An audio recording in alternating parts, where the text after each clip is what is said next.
Pak Aam, bagaimana sikap saya bila suami saya melarang untuk mencari ilmu, melarang untuk ke majelis taklim, karena menurut dia saya tidak sesuai dengan harapannya. Suami saya orangnya tidak pernah mau mendengar keluhan saya, tidak pernah pengen tahu problem rumah tangga, problem anak, problem keuangan, dan dia tipe laki-laki yang hanya mau didengar omongannya. Dia tidak pernah mendengarkan omongan orang lain. Setelah sekian lama saya berumah tangga, belasan tahun berumah tangga, komunikasi saya dan suami itu tidak berjalan baik. Saya sesungguhnya bertahan sebagai istri hanya ingin menyelamatkan anak-anak atau karena kasihan sama anak-anak. Ya, Ibu, ya, memang hidup itu tak seperti yang kita inginkan. Hidup itu seperti yang kita jalani. Orang yang berumah tangga maunya, ya, ada teman untuk sharing, ya, untuk ngobrol, untuk berdiskusi, untuk berbagi. Idealnya kan orang rumah tangga itu untuk supaya jadi sarana eh, mengekspresikan kehendak masing-masing. Jadi didengar, dihargai begitu. Dan memang rumah tangga yang sehat adalah yang komunikasinya sehat. Ada ayat yang mengatakan wa ashiruhunna bil ma'ruf. Seorang laki-laki harus memperlakukan baik kepada istrinya. Jadi seorang laki-laki harus menjadi pendengar yang baik, kemudian memberikan solusi yang sekiranya nyaman untuk dua belah pihak. Jadi suami yang otoriter, yang merasa dirinya benar, istrinya itu ide-ide dan pemikirannya selalu salah. Nah, ini bukan harus kita jadikan model suami seperti ini, laki-laki seperti ini. Jadi kepada bapak-bapak, kita sebagai suami itu diperintahkan oleh Allah untuk wa'ashiruhunna bil ma'ruf, memperlakukan istri dengan baik. Salah satunya apa? Menjadi pendengar yang baik. Ya, jangan menganggap bahwa omongan istri itu tak pernah berbobot, ya. Banyak omongan istri yang berkualitas, begitu. Nah, emang idealnya suami itu tempat berbagi pemikiran, berbagi penderitaan, berbagi pengalaman. Itu idealnya. Tapi saya yakin tak semua rumah tangga mendapatkan hal seperti ini. Ada yang suaminya hanya pengen didengerin dan dia anggap omongannya paling benar. Ada juga sebaliknya, istri yang hanya pengen didengerin, omongan dia tuh kudu kudu dilaksanakan, ya. Dan istrinya merasa bahwa omongan dia itu pasti benar. Ada yang gitu, ya. Nah, masalahnya kalau kita menghadapi pasangan hidup yang tak seideal yang kita harapkan, bagaimana? Ya.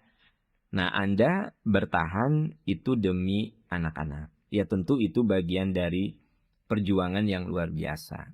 Saya banyak menemukan istri yang hidup dalam penderitaan, ya, di bawah kezoliman suami, itu sebenarnya hanya bemper aja untuk anak-anak.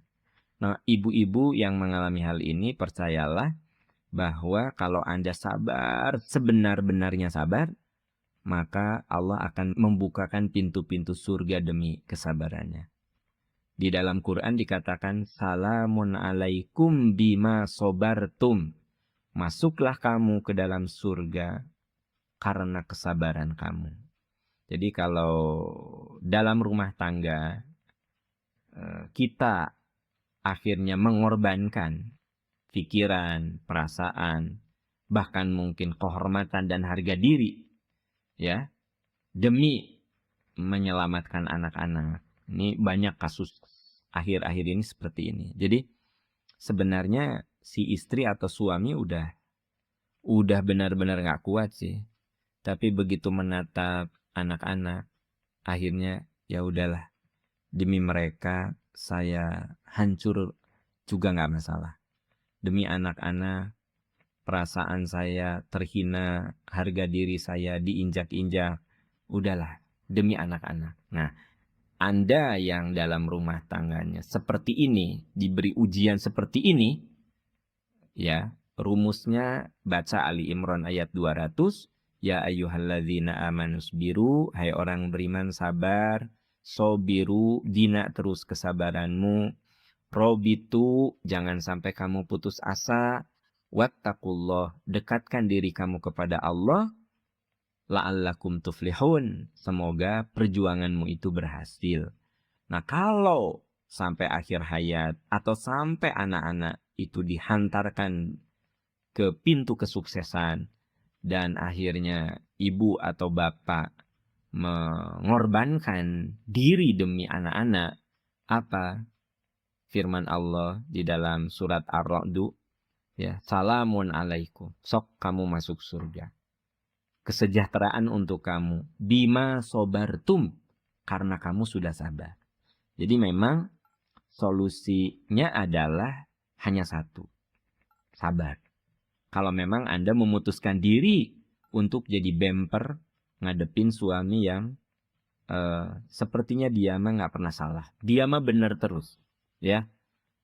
Emang ada tipe kayak gitu dalam rumah tangga itu, memang ada, dan bukan ada, banyak, ya. Banyak suami yang nggak mau denger gitu omongan istri.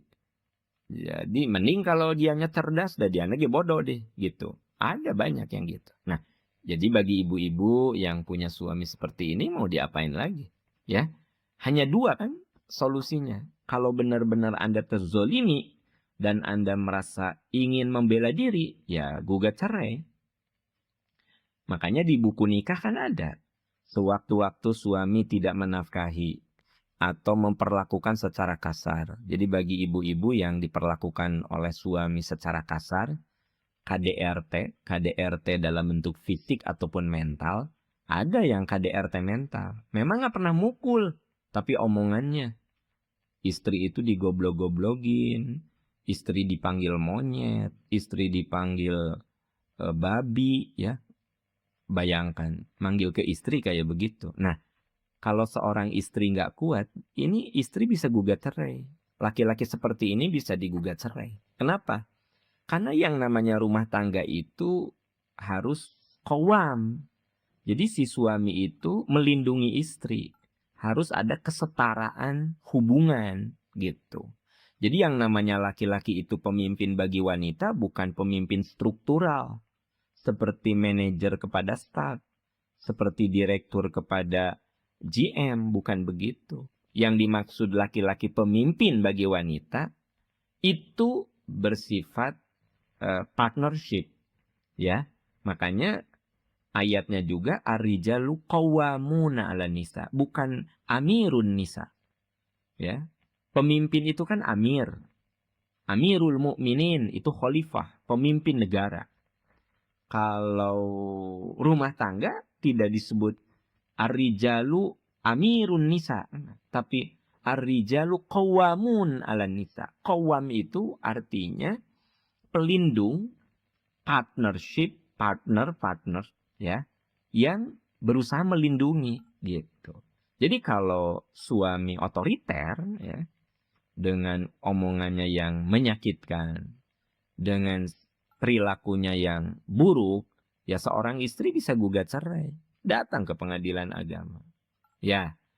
Nah, atau yang kedua seperti Anda, ya Anda akhirnya sabar, ya udahlah, mau diapain lagi? Saya mah nggak mau gugat cerai demi anak-anak aja. Biarlah saya mah hancur, martabat dan kehormatan diri saya diinjak-injak. Saya mah demi anak-anak aja. Nah, Anda kalau benar-benar kuat ngadepin gini, dan banyak perempuan yang ngadepin kayak gini, apa firman Allah? Salamun alaikum bima sabartum. Masuk kamu ke dalam surga disebabkan kesabaran. Kenapa dalam surat Ar-Ra'd sampai diberi penghargaan begitu tinggi? Ya karena berat. Berat lah, ya. Bisa dibayangkan growing old, tumbuh tua dalam penderitaan. Ya kan harusnya suami istri growing old together itu dalam kebaikan kan? Tumbuh tua bareng itu dalam kebaikan.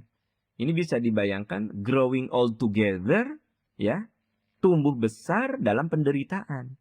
Penderitaan sepihak kayak gini kan. Yang suaminya dolim dan kasar. Nah, jadi bagi ibu-ibu yang mengalami hal ini ya Anda sekali lagi tinggal bersabar. Bagaimana Anda bisa menjalani hidup dengan lebih fokus kepada yang menurut Anda prioritas, yaitu anak-anak. Dan saya yakin orang seperti ini banyak begitu, ya.